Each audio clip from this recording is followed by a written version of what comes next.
और अभी ropeway cable car के जो 360 प्रोजेक्ट ऑलरेडी हमारे पास आए। अब हम लोग पब्लिक ट्रांसपोर्ट, ये होटल है, ये धौला कुआं से मानेसर, हमारे यहाँ स्टडी चल रहा है, हवा में चलने वाली बस जो 50-40 सीटर के पॉइंट 1 मिनट में 3-4 छूटेंगे।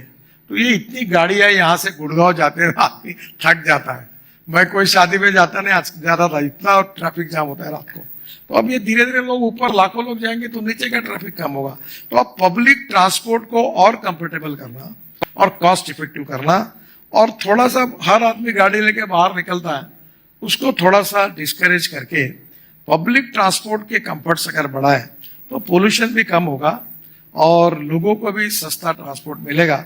ये फ्यूचरिस्टिक प्लान है। और बस स्टेशन जो है उनको हम लोग अभी मॉल और ये बड़ा पार्किंग करके जैसे एयरपोर्ट बने वैसे बस स्टेशन बनाने का भी कार्यक्रम हमने हाथ में लिया है। पहला मल्टी मॉडल हब हमने काम शुरू किया है कटरा में। मल्टी मॉडल मीन्स वहाँ हेलीकॉप्टर सर्विस है, होटल्स है, रेस्टोरेंट्स है, ऑफिसेस है, मॉल्स है, सब कुछ है, रेलवे स्टेशन है, और एक ही जगह पर लाखों लोग वहाँ आकर जा सकेंगे। तो ऐसे हम देश में मल्टी मॉडल स्टेशन, एक जोगी धोपा करके है आसाम में, वहाँ भी हमने ब्रह्मपुत्रा के पास मल्टी मॉडल हब बनाया, उसका इनॉग्रेशन अभी करना है। तो उसको कॉन्सेंट्रेट करेंगे क्योंकि इंटीग्रेटेड डेवलपमेंट होगी तो सब सेक्टर को उसका फायदा होगा। So what are the biggest challenges do you face in this expansion, particularly in land acquisition and others across different states? सबसे बड़ा आपका challenge क्या है इस expansion के अंदर?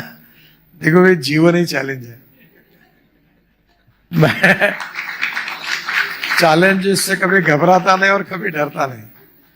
कोई भी अच्छा काम करो उसकी शुरुआत बुरे ग्रहों की पूजा करके ही होती है। तो कौन बुरे लोग हैं जिनकी पूजा करनी पड़ती है? There are some people who convert problems into opportunities and there are some people who convert opportunities into the problems. Problems is the part of the life. Land acquisition है, यूटिलिटीशिप, ये कोई हिंदुस्तान में रोड बनाओ कहने के लिए नहीं आता, बंद करो बोलते, काम स्टे करो। फॉरेस्ट वाला आता है तो कभी यूटिलिटी वाला आता है, कभी जुडिशरी स्टे देती है, पर उसमें से ही मार्ग निकालकर आपको काम करना, ये आर्ट ऑफ लिविंग है। वैसे ये भी आर्ट ऑफ लीडरशिप है। You need to understand how you are going to resolve the problem. मुझे याद है, मैं जब यंग था, मंत्री था, तो बाल ठाकरे जी ने मुझे एक एक्रिलिक शीट पर, मैं 55 फ्लाईओवर और वर्ली बांद्रा और मुंबई पुणे बना रहा था, खूब प्रॉब्लम आए, तो उनने मुझे लिखकर एक स्लोगन था, I like people who can get the things done. तो चलते अभी प्रॉब्लम्स है। और मैं तो अब नई एक बस, पहला पायलट प्रोजेक्ट नागपुर में शुरू कर रहा हूँ। 135 सीटर बस है और उसमें फ्लैश चार्जिंग है, उसमें हिटैची और सीमेंस की टेक्नोलॉजी है और टाटा का भी ज्वाइंट और 2 कंपनियों का हुआ। वो बस में ये जो कार्ड होगा दिखाकर उतरना और जाना यही होगा, और बस लग्जरी होगी, हर चेयर पर उसके ऊपर टीवी होगा और म्यूजिक सिस्टम होगी, और बस में बस होस्टेस होगी, एयर होस्टेस जैसी, चाय पानी नाश्ता मिलेगा, और डीजल बस की तुलना में उस बस का किराया 30% कम होगा। तो अभी जैसे दिल्ली से देहरादून 9 घंटे लगते हैं, अब 2-3 महीने में 2 घंटे में पहुंचोगे। दिल्ली टू जयपुर अभी हम एक स्पर तैयार कर रहे हैं हाईवे पर, दिल्ली मुंबई पे 2 घंटे में होगा। दिल्ली से मुंबई 12 घंटे में होगा, दिल्ली से अमृतसर 4 घंटे में होगा, दिल्ली से मनाली 7 घंटे में होगा, दिल्ली से श्रीनगर 8 घंटे में होगा, कटरा 6 घंटे में होगा, चेन्नई से बेंगलोर 2 घंटे में होगा। अभी मेरठ से दिल्ली 4 घंटे लगते थे, अब 50 मिनट में होगा हुआ। अब धीरे धीरे ऐसे 50 से ग्रीन एक्सप्रेस हाईवे हम बना रहे हैं। कश्मीर से कन्याकुमारी, ये जो सूरत है, सूरत से नासिक, नासिक से अहमदनगर, अहमदनगर से सोलापुर, सोलापुर से कर्नूल, और कर्नूल से चेन्नई, कन्याकुमारी, हैदराबाद, बेंगलोर, बेंगलोर, कोचीन, सब साउथ को जाएगा। तो मुंबई और पुणे जाने की जरूरत नहीं। तो 320 kilometre distance Delhi to Chennai कम हो रहा है। तो ये इतने बड़े, अभी आपने अभी जो देखा है रोड का सेक्टर, वो तो न्यूज़रील है, असली फिल्म शुरू होना और बाकी है। अभी ये 2 साल में ये प्रोजेक्ट जब पूरे होंगे तो our road network will be equivalent to USA.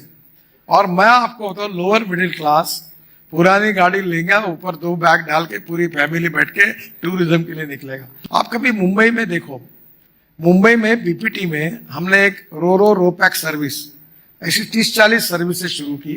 अपनी कार बस उसके जहाज के अंदर डालना और 5वें 6वें मंजिले पर चाय कॉफी रखे रेस्टोरेंट में बैठना।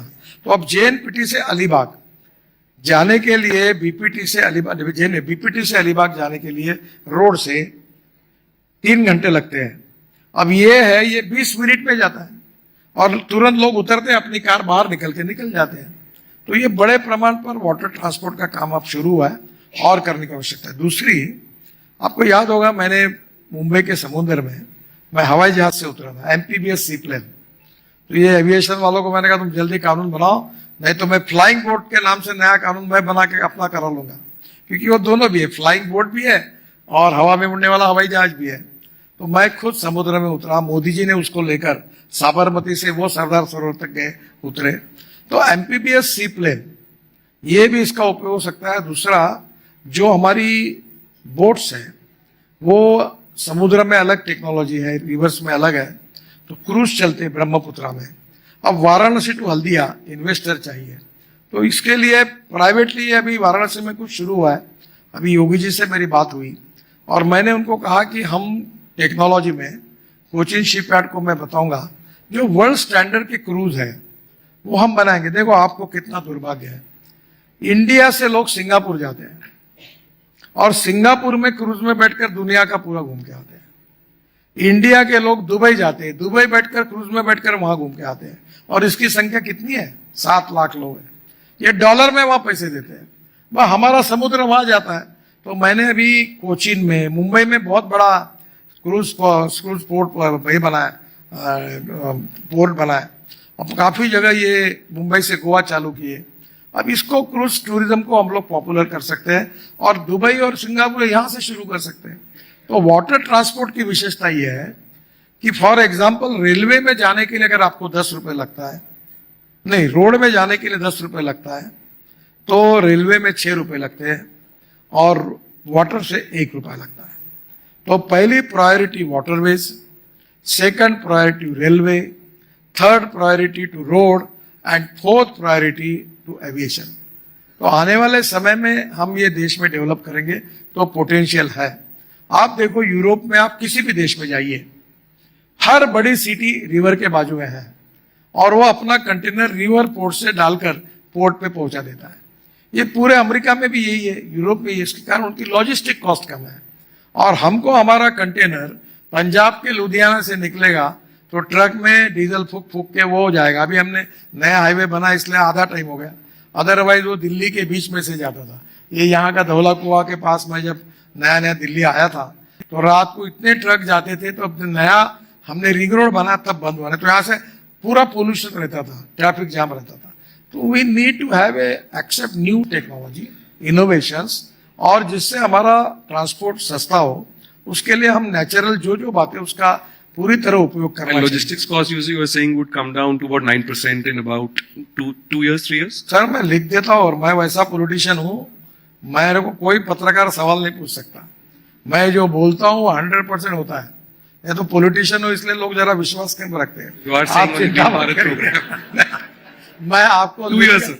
9 साल के अंदर हिंदुस्तान की लॉजिस्टिक कॉस्ट जो 14 से 16% है, वो सिंगल डिजिट में आएगी और 9% होगी।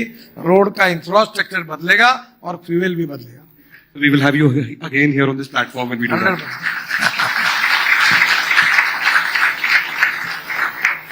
100%। Coming back to EVs, आपने कुछ दिन पहले बात की थी कि आपका पर्सनल व्यू था that it's time to end subsidies, and then that was your personal view. Now, in your view, at the moment the GST is 5% for EVs, for others it's 48%. What is your? देखो ये बात से लोग नाराज